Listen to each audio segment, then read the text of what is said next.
ಜಮಖಂಡಿ ತಾಲೂಕಿನ ಕೃಷ್ಣಾ ನದಿಯ ಪ್ರವಾಹ ಪೀಡಿತ ಗ್ರಾಮಗಳಿಗೆ ಭೇಟಿ ನೀಡಿ ಪರಿಶೀಲನೆ ಮಾಡಿದ ಉಪವಿಭಾಗಾಧಿಕಾರಿ ಶ್ವೇತಾ ಬಿಡಿಕರ್ ದಿನಾಂಕ 23/7/2024 ಮಧ್ಯಾಹ್ನ 12 ಗಂಟೆಗೆ ಬಾಗಲಕೋಟೆ ಜಿಲ್ಲೆಯ ಜಮಖಂಡಿ ತಾಲೂಕಿನ ಕೃಷ್ಣಾ ನದಿಯ ಪ್ರವಾಹ ಪೀಡಿತ ಗ್ರಾಮಗಳಿಗೆ ಉಪವಿಭಾಗಾಧಿಕಾರಿ ಶ್ವೇತಾ ಬಿಡಿಕರ್ ಹಾಗೂ ತಹಸೀಲ್ದಾರ್ ಸದಾಶಿವ ಮಕ್ಕೋಜಿ ಅವರು ಭೇಟಿ ನೀಡಿ ಕೃಷ್ಣಾ ನದಿಯ ನೀರಿನ ಪ್ರಮಾಣವನ್ನು ವೀಕ್ಷಣೆ ಮಾಡಿದರು. ಇನ್ನು ಇದೇ ಸಂದರ್ಭದಲ್ಲಿ ಕೃಷ್ಣಾ ನದಿಯಿಂದ ಪ್ರವಾಹ ಪೀಡಿತ ಮುತ್ತೂರು ಗ್ರಾಮಕ್ಕೆ ಭೇಟಿ ನೀಡಿ ಸ್ಥಳ ಪರಿಶೀಲನೆ ನಡೆಸಿದರು. ಮುತ್ತೂರು ನಡುಗಡ್ಡೆಯಲ್ಲಿ ಕುಟುಂಬಗಳನ್ನು ಸ್ಥಳಾಂತರಿಸಲು ಪ್ರಾರಂಭಿಸಿದರು.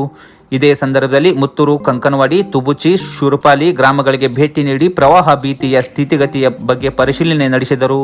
ಹಿಪ್ಪರ್ಗಿ ಮತ್ತು ಆಲಮಟ್ಟಿ ಜಲಾಶಯದ ಒಳಹರಿವಿನ ಮಟ್ಟ ಹೆಚ್ಚಾಗುತ್ತಿದೆ. ಈ ಪ್ರಮಾಣ ಹಂತ ಹಂತವಾಗಿ ಹೆಚ್ಚಾದಲ್ಲಿ ಪ್ರವಾಹ ಭೀತಿ ಉಂಟಾಗಲಿದೆ. ಈ ಹಿನ್ನೆಲೆಯಲ್ಲಿ ಗ್ರಾಮಸ್ಥರಿಗೆ ಮುಂಜಾಗ್ರತವಾಗಿ ಸ್ಥಳಕ್ಕೆ ತೆರಳಲು ಮನವಿ ಮಾಡಿಕೊಂಡರು.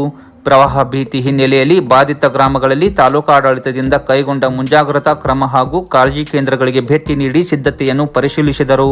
ಪ್ರವಾಹ ಉಂಟಾದಲ್ಲಿ ಅಧಿಕಾರಿಗಳಿಗೆ ಮುಂಜಾಗ್ರತಾವಾಗಿ ಗ್ರಾಮಸ್ಥರ ಸ್ಥಳಾಂತರಕ್ಕೆ ಎಲ್ಲ ಸಿದ್ಧತೆ ಕೈಗೊಳ್ಳಲು ಸೂಚಿಸಿದರು. ಇನ್ನು ಇದೇ ಸಂದರ್ಭದಲ್ಲಿ ಸಾವಳಗಿ ಹಾಗೂ ಜಮಖಂಡಿ ಕಂದಾಯ ನಿರೀಕ್ಷಕರಾದ ಮಂಜುನಾಥ್ ದೊಡ್ಮನಿ, PM ಪವಾರ್, ಗ್ರಾಮ ಆಡಳಿತ ಅಧಿಕಾರಿಗಳು ಹಾಗೂ ಗ್ರಾಮ ಸಹಾಯಕರು ಸೇರಿದಂತೆ ವಿವಿಧ ಇಲಾಖೆ ಅಧಿಕಾರಿಗಳು ಉಪಸ್ಥಿತಿದ್ದರು. ತಾಲೂಕು ಆಡಳಿತ ಇಲ್ಲಿ ಬಂದಿದ್ದೀವಿ.